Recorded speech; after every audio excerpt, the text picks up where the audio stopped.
the bridge pattern simply allows you to connect different abstractions together, and there is nothing particularly magical or even interesting about the bridge pattern. So we're going to restrict ourselves to just a single example of the bridge pattern, and let me show you what we can do.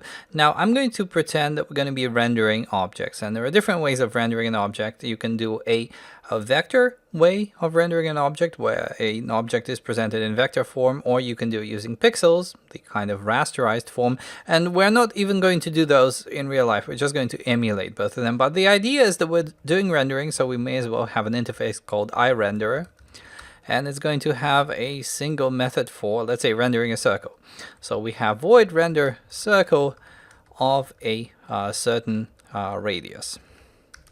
There we go. So that's the interface, and then we have different renderers. Yeah, like you can have, for example, a vector renderer. So a vector renderer can be an iRenderer. And if we implement this, I'll just write line that we are drawing a circle of radius, and then specify the radius here, like so. And in addition, we'll do the same for, let's say, the raster renderer. Also an iRenderer, like so. Let's implement the interface, and here I'll write line that we're drawing pixels for circle with radius,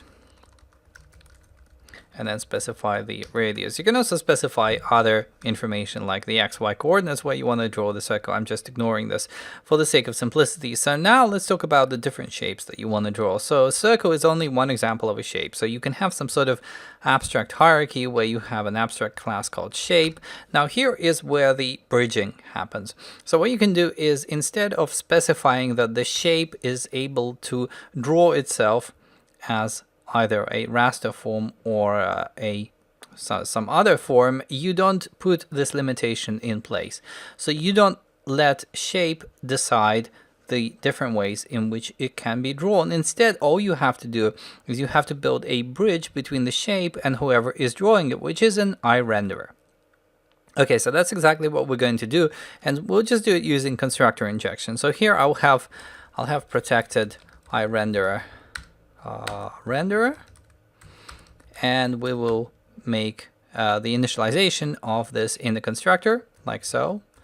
Let me also join the now check in the assignment here, and in addition we're going to have a few methods on the shape. So what can you do with the shape? Now remember, we're not specifying in the shape itself whether we want to render it in a raster form or in vector form. Instead, we're saying please just render it however you specify. So we're going to have an abstract, not an abstract class, but we're going to have an abstract method. So we're going to have public abstract void draw, and we'll also have a method for resizing the shape. So let's have resize.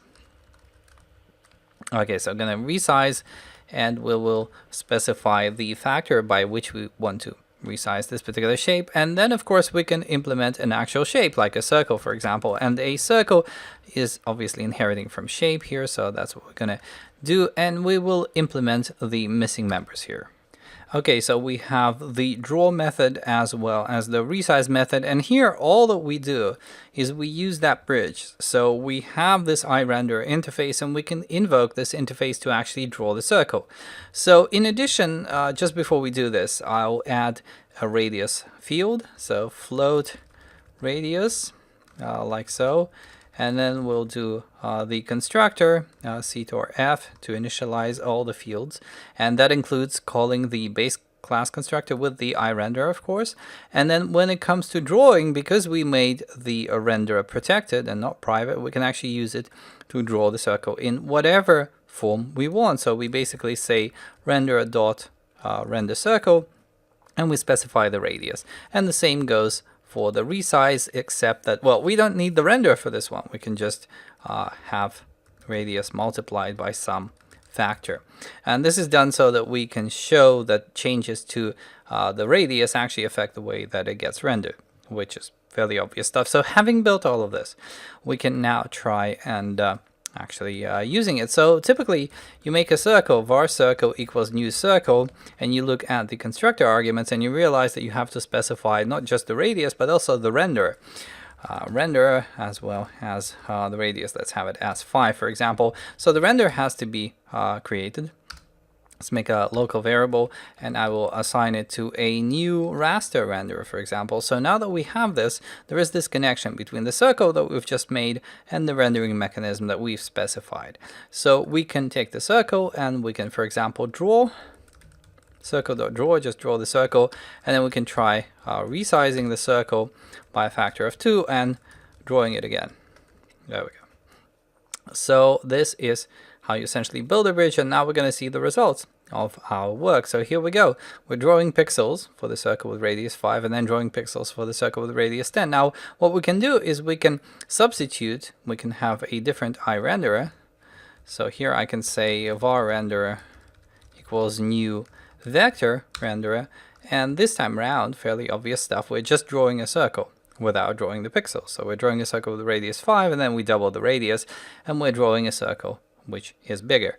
Okay, so this is how you can implement the bridge pattern, and in addition to what we've just implemented here, you would typically, once again, you would probably go ahead and have that injection defined somewhere in a dependency injection container, because having to pass the renderer, if you have, let's say, 100 objects, is a bit tedious. I mean, you can do it, but if you are using dependency injection, it's a lot easier. So let's try that instead. So I'll make a container builder. I'm using AutoFac once again.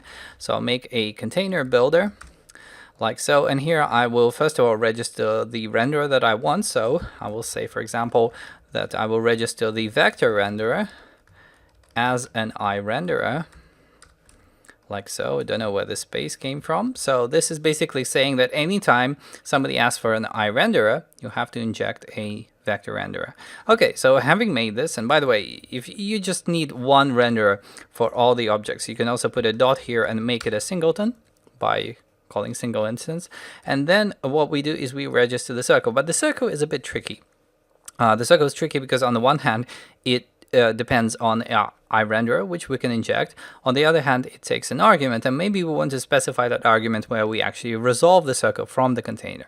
So the way this is done is a bit tedious, but let's do it. So we call the function register, and here is the context and the parameter stuff, and we return a new circle like this.